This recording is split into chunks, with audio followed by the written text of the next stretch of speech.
Boa noite, EJA 7. Boa noite, meus queridos que estão aí acompanhando a nossa aula ao vivo, online. De onde você estiver, você está na escola, boa noite. Se você está aqui pelo YouTube, boa noite. Você sabe quando a gente vem aqui quando tem essa sala, que a gente fica cheio de motivação, né? Uma vontade danada de dar aula. Hoje não é a professora Flávia Leda, hoje é a professora Dalene Pinheiro com vocês, tá bom? Nossa querida Flavinha está meio dodói, mas está tudo bem, tudo sob controle. Só quando você está dodói, você fica em casa, descansa e os amigos vêm aqui, né, fazer a verde Flávia Leda. E nós estamos trabalhando com redação, dissertação escolar, que, na verdade, quando a gente chama de dissertação escolar, o propósito, né? O texto da redação escolar é o texto dissertativo argumentativo. Agora, a gente não chama assim de texto dissertativo argumentativo, não sei porquê, mas é o gênero textual da dissertação escolar, é a dissertação argumentativa. Porque nós temos, eu acho que a Flavinha deve ter falado isso com vocês, nós temos dois tipos de dissertação. A gente tem a dissertação expositiva e temos a dissertação argumentativa. Vou dar um exemplo. Quando você escreve um texto falando sobre, dando a sua opinião, porque dissertar, olha aí, deixa eu começar aqui a passar os nossos slides. Porque quando você fala dissertar, dissertar quer dizer emitir uma opinião, tá bom? Na hora que a gente fala dissertar, dissertar significa emitir uma opinião. Então, se você está emitindo a sua opinião, você está dissertando. Isso já é uma dissertação. Agora, temos opiniões, às vezes a gente coloca a nossa opinião, mas a gente não tem a obrigação de convencer o outro a concordar com aquilo que estamos falando. Você apenas expressa a sua opinião e ponto, acabou.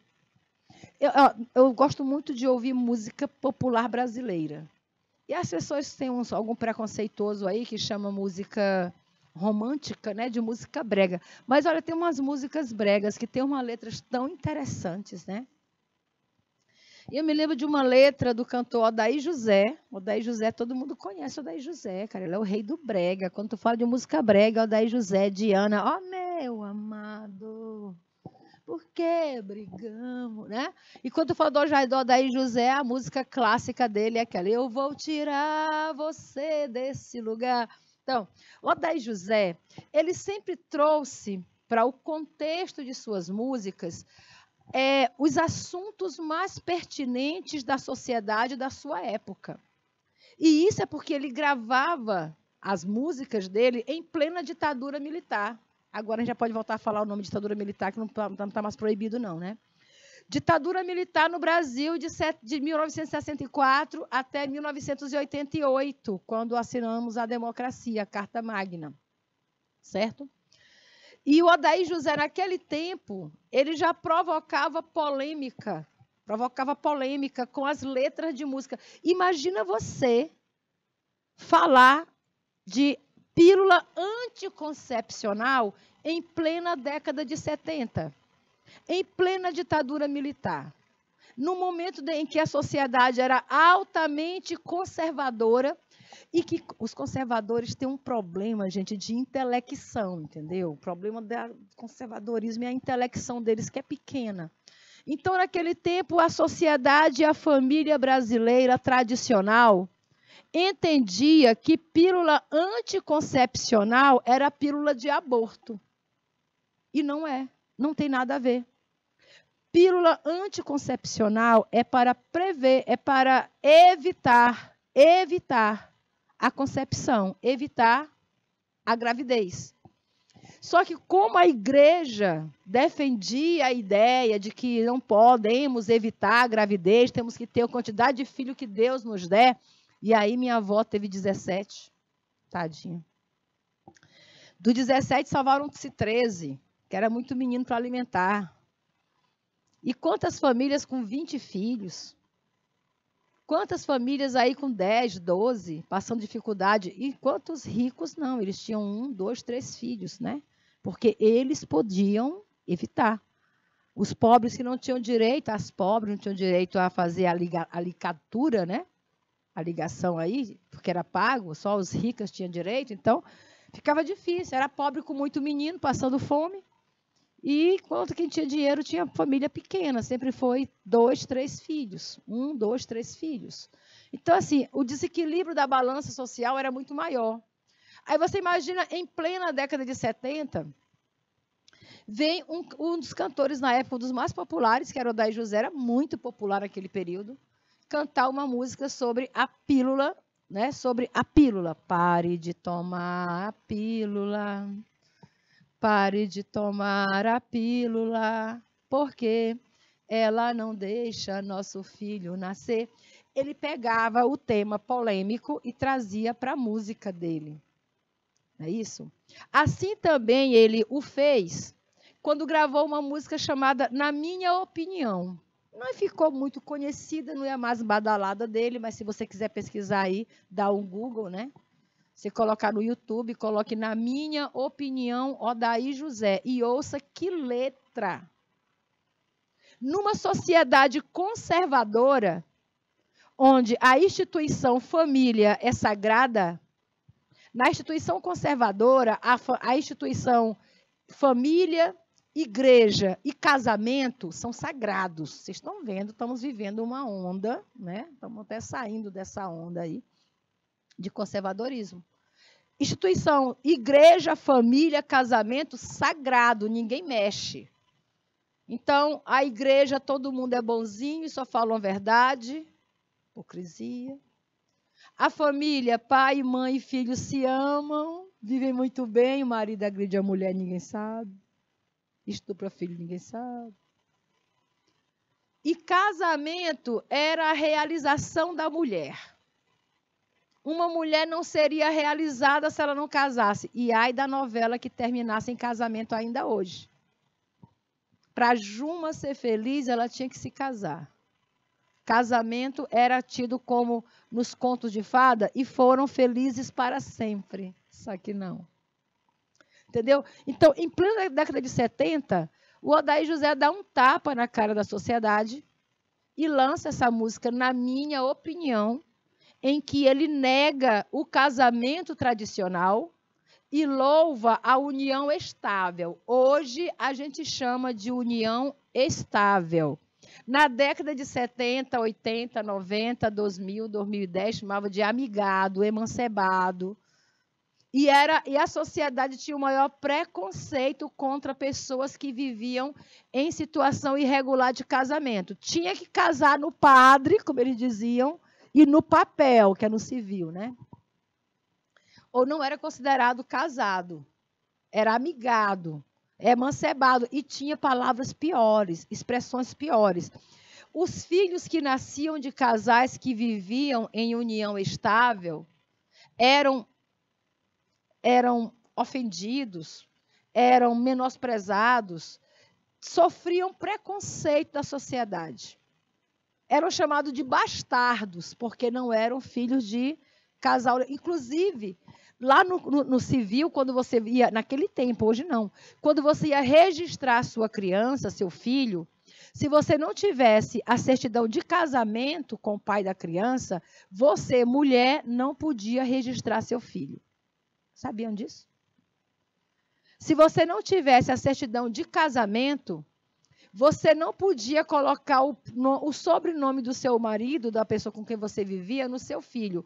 E aí era obrigado o pai ir registrar. Então, quem ia ao cartório era o homem, porque ele, falando que o filho é dele, olha que sociedade machista. Porque o homem falando que o filho é dele, a justiça acredita e registra. Mas se a mulher chegasse lá e dizia, está aqui meu filho, que é o pai, é o Reinaldo Janequini, aí a justiça não ia acreditar e não ia registrar. Só acredita na palavra do homem, mas não acreditava na palavra da mulher. A mãe, não, por isso que ainda hoje, tem muitos filhos aí, de pais que não reconheceram que são pais daquelas crianças e que as mães ficam na justiça cobrando, né, o direito não só pela pensão, mas em ter uma família, em ter um pai, em ter um sobrenome. Só isso, ter o sobrenome do pai. Aí lembra daquela novela que passou ultimamente aí, que tinha um tal do Zé Luca de nada, né? Porque era filha de uma mulher que o pai não sabia quem era o pai da criança. Então era José Luca de nada, não tinha sobrenome, era de nada. Que o outro sobrenome seria o nome do pai, o nome do homem.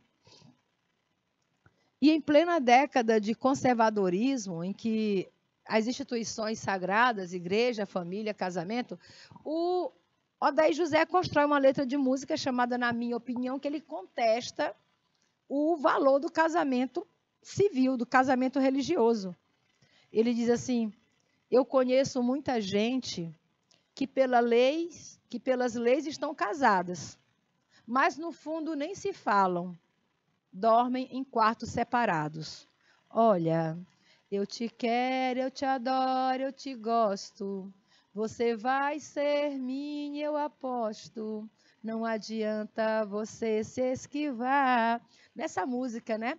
Ele coloca isso. Ele disse que ele não podia casar, porque ele era separado da esposa. Naquele tempo não havia divórcio. Se não havia divórcio, não podia casar de novo. Mas, porém, todavia, o homem podia se juntar com outra mulher, que ele não era discriminado. Mas se a mulher divorciada se juntasse com outro homem, meu amigo, a sociedade inteira ia negar trabalho para ela, oportunidade a ela. Gente, até letra de música ensina a sociologia.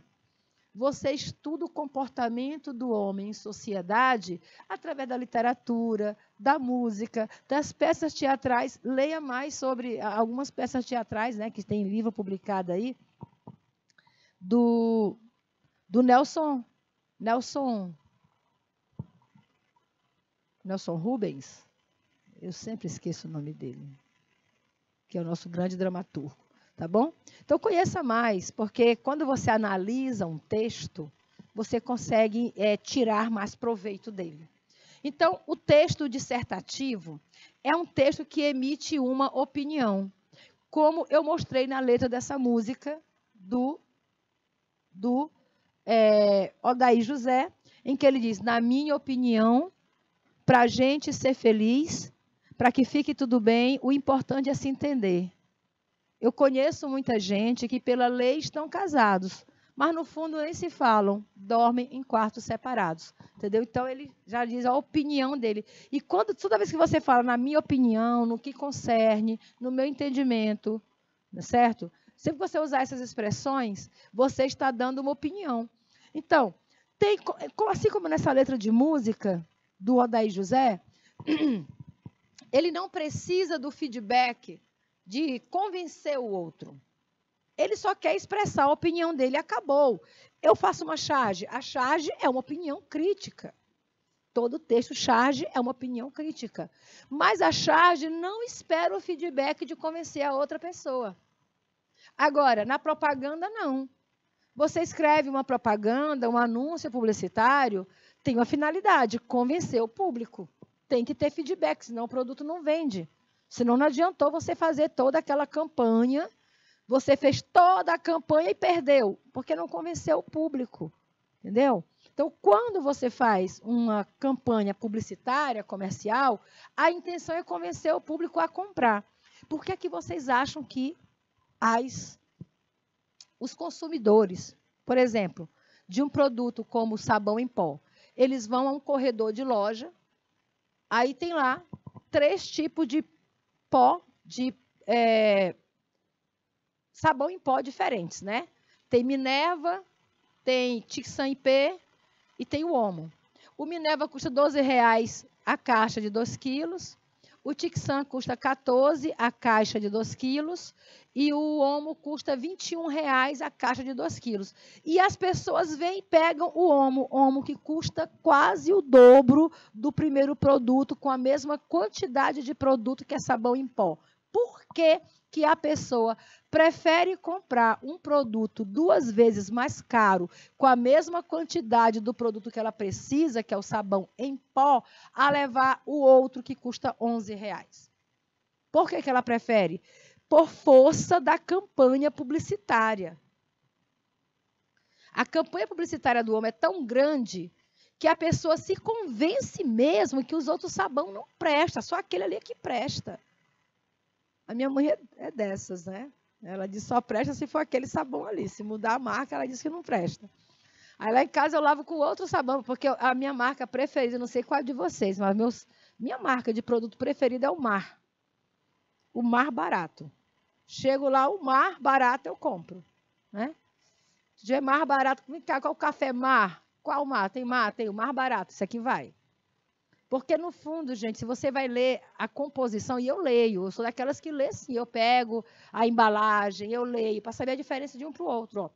Você vai comprar sardinha. Eu adoro sardinha. Eu, pelo menos uma vez por semana eu tenho que comer sardinha. Aí você não compre gato por lebre, né? Aí sardinha enlatada. Cuidado. Tem uma sardinha que diz assim, ó, sardinha em óleo comestível. Essa você compra. Olha a diferença da preposição, amores. Sardinha em óleo comestível. Pode comprar, tá bom? É aquela que até o óleo você joga em cima do arroz. Fica uma delícia.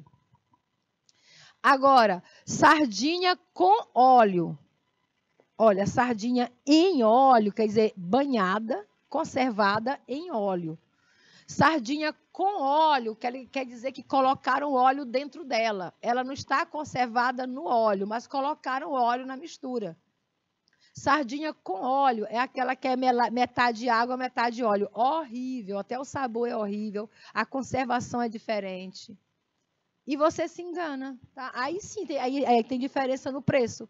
Sardinha em óleo é mais caro do que sardinha com óleo. Aí você sabe agora a diferença por quê? Porque são produtos diferentes. Mas quando são produtos iguais, viu? Até isso eu leio.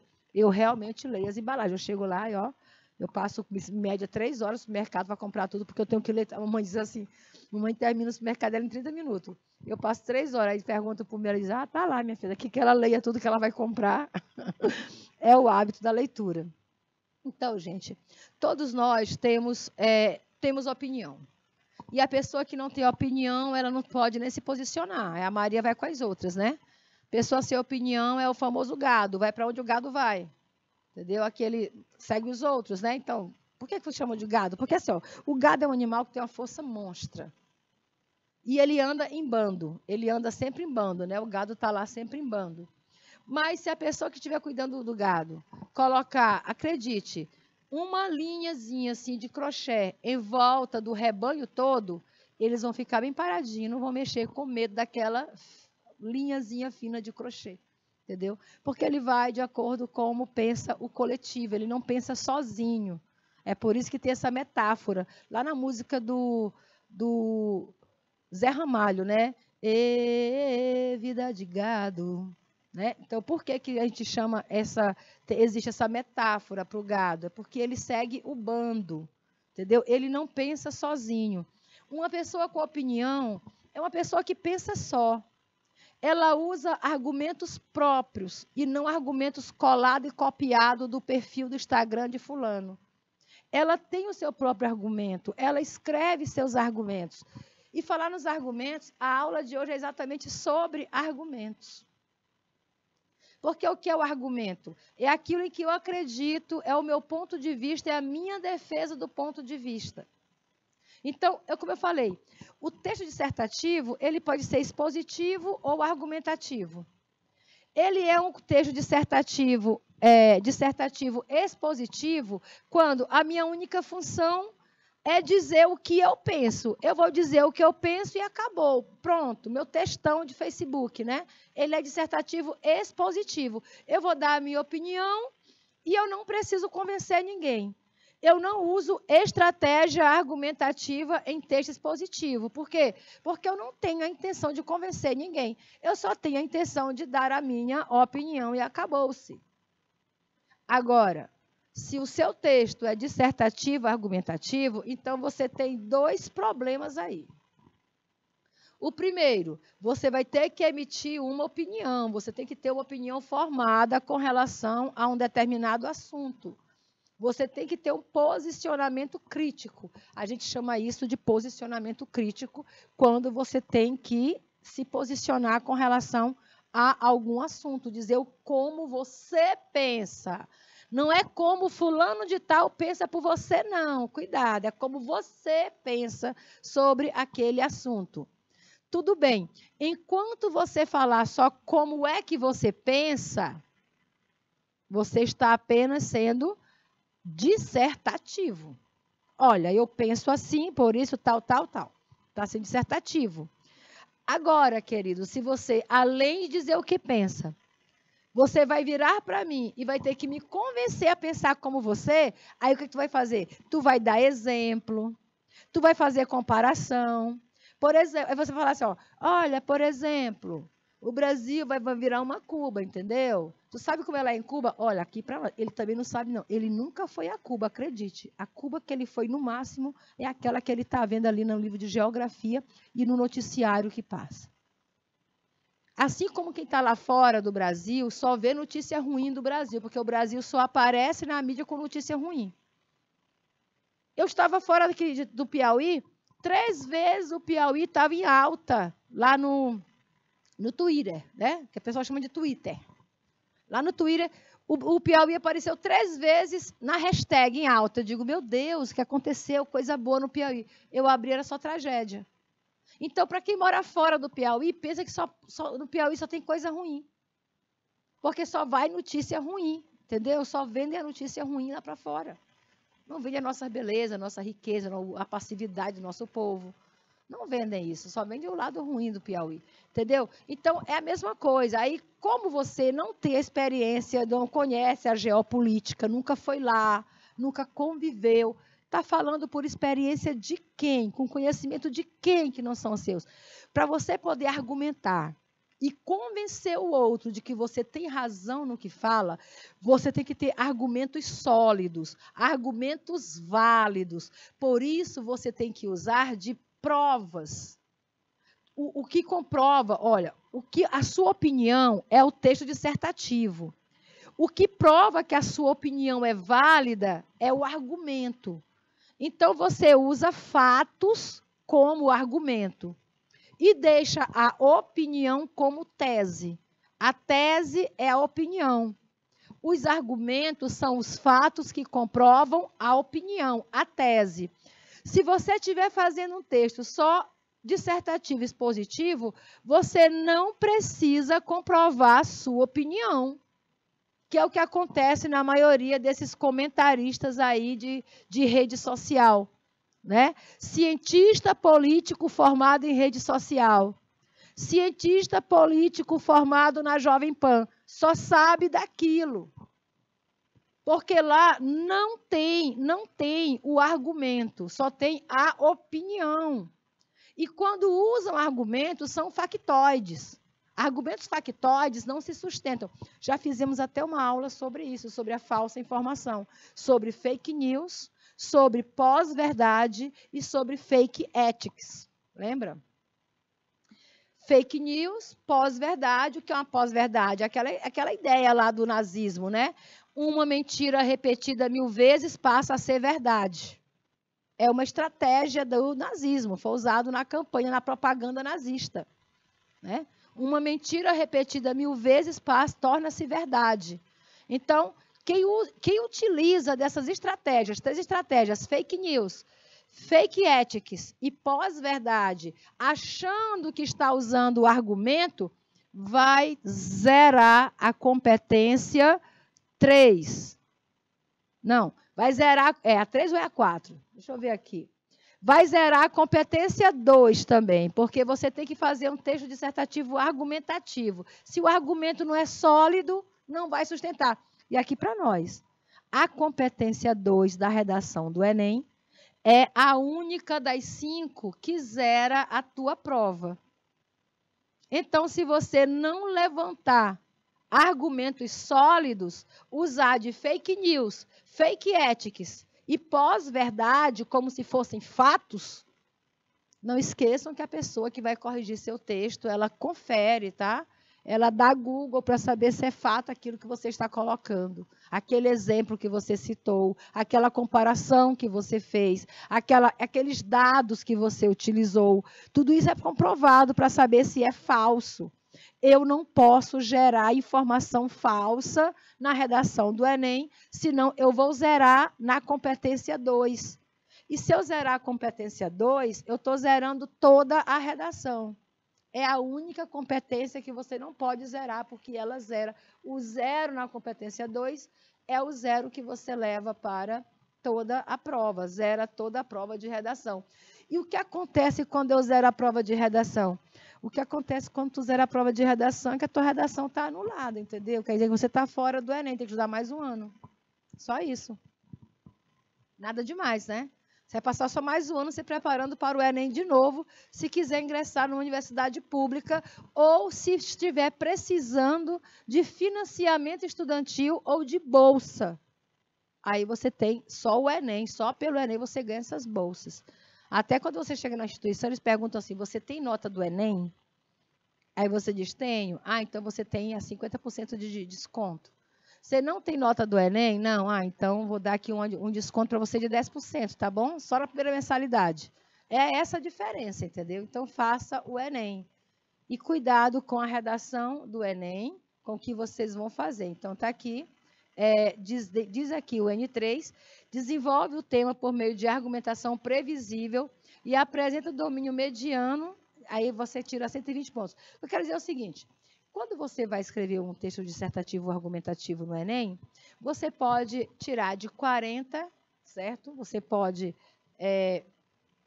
tirar de 40 pontos, ou, aliás, pode zerar, pode ter 40 pontos até 200, que é o máximo que você leva aí numa redação, né, em cada competência do Enem, tá bom? De 0 a 200. Mas como aqui é a competência 2, se você zera, você está automaticamente anulando aí o seu texto. Aqui vamos dar alguns exemplos de texto argumentativo. Exemplo de texto argumentativo. Gente, quando você olha esse personagem, né, quando você olha para o Calvin, você já imagina porque ele é aquele tipo de personagem. Aliás, aqui não é o Calvin, é o Armandinho, né?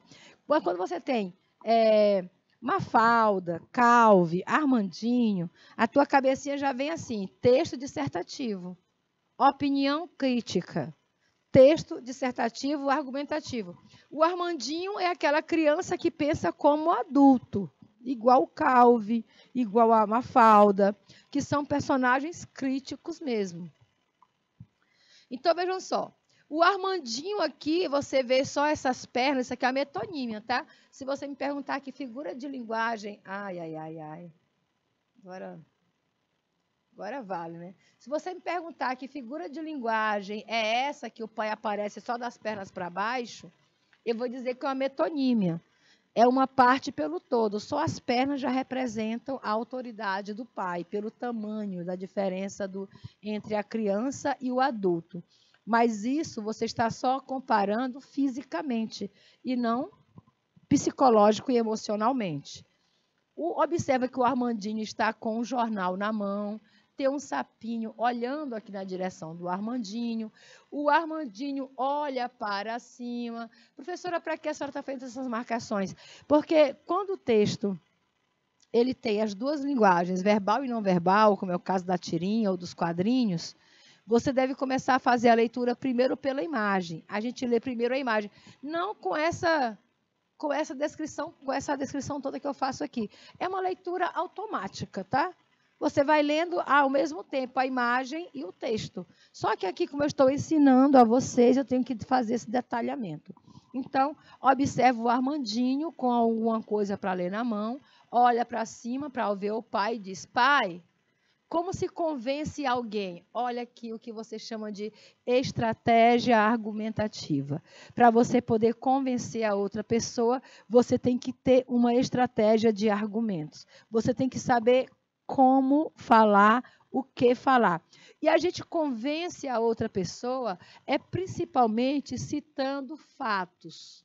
Fatos são a melhor estratégia. Por isso que tem aquela frase que diz, contra fatos não há argumento. Não tem como você contestar o fato, né? Se você apresenta fato, não vai ter argumento. Ninguém vai dizer, está errado, não sei o quê. Aliás, a opinião da gente é a opinião. Quando a opinião é sua, a opinião é sua, tá? A outra pessoa pode até não gostar da sua opinião. O que ela não pode é dizer que a sua opinião esteja errada.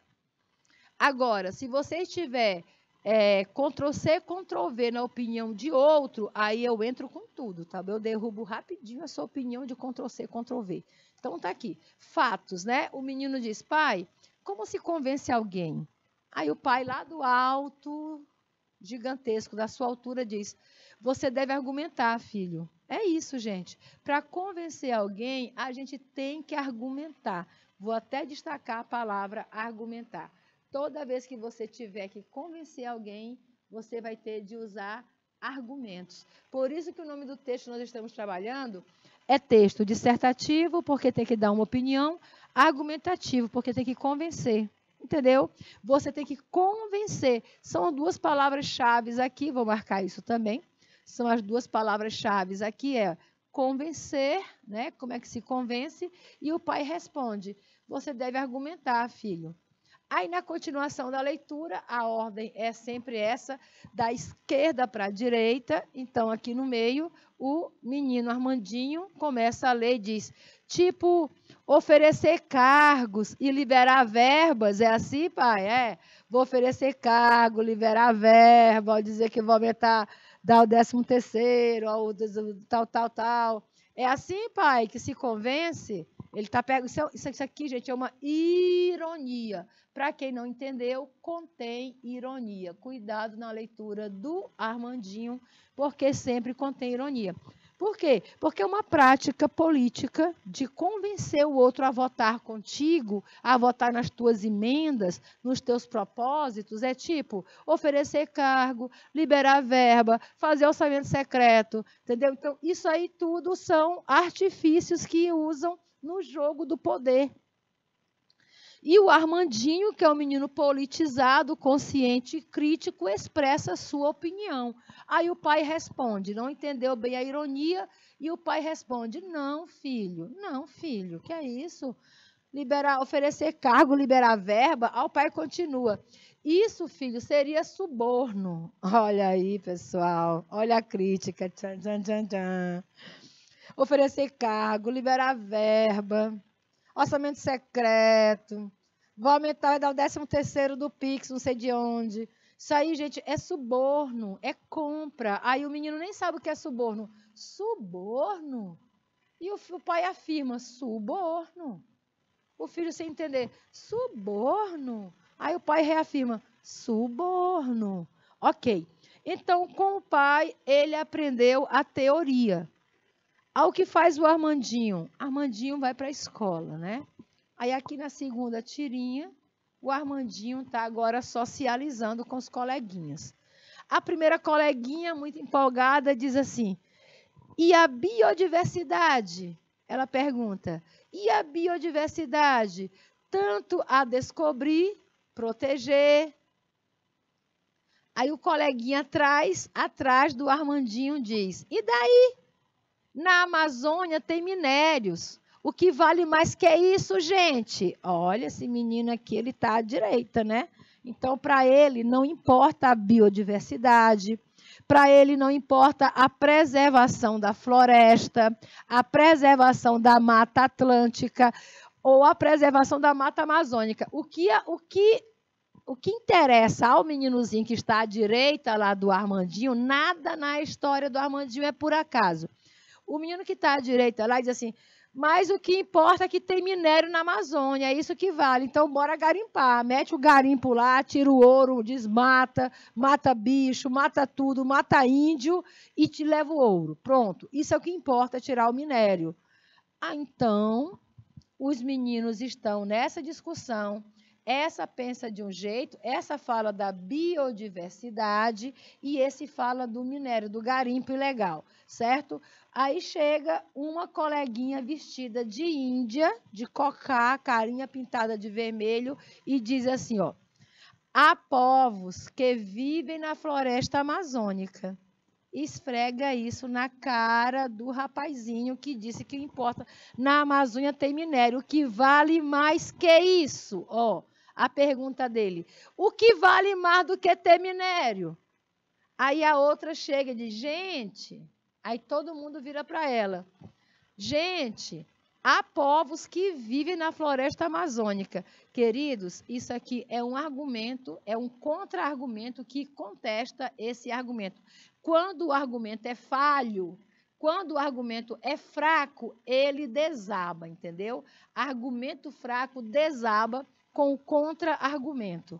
Então, uma das estratégias é você apresentar o argumento, mas ter cuidado para que não haja um revés. E o que é o revés? É que um argumento mais forte do que o seu derrube aquilo que você esteja falando. Ou você mesmo, quando você usa argumentos tão fracos, como o desse rapazinho da direita aqui, que acha que a Amazônia tem minério e isso é o que mais vale, e a outra de gente, há povos, tem pessoa, tem gente que vive na floresta amazônica. Não é só minério, não. O que mais importa é o minério ou são as vidas, né? Isso que ela quis dizer. Então, quando chega alguém com um argumento mais forte do que o que o outro coleguinha estava falando, ele murcha e cala a boca. Olha o tamanho que a boca dele estava aberta aqui nessa primeira imagem. Olha a boquinha fechada, cerrada. Por quê? Porque ele perdeu os argumentos. Porque ele não tem, porque contra fatos não tem argumentos. Porque o que vale é o argumento mais forte, que se sustenta. Abram o olho, sejam críticos, leiam, se informem, tá bom? Não fiquem achando que a vida na Terra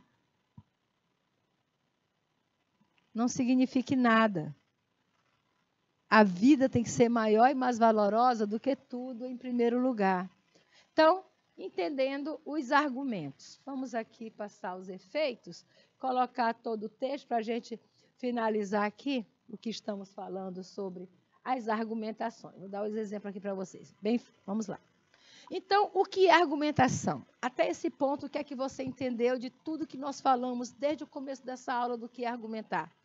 A argumentação é um processo, né? Tem todo o processo de construção argumentativa. Você vem da argumentação, você constrói um processo de argumentação, de construção argumentativa.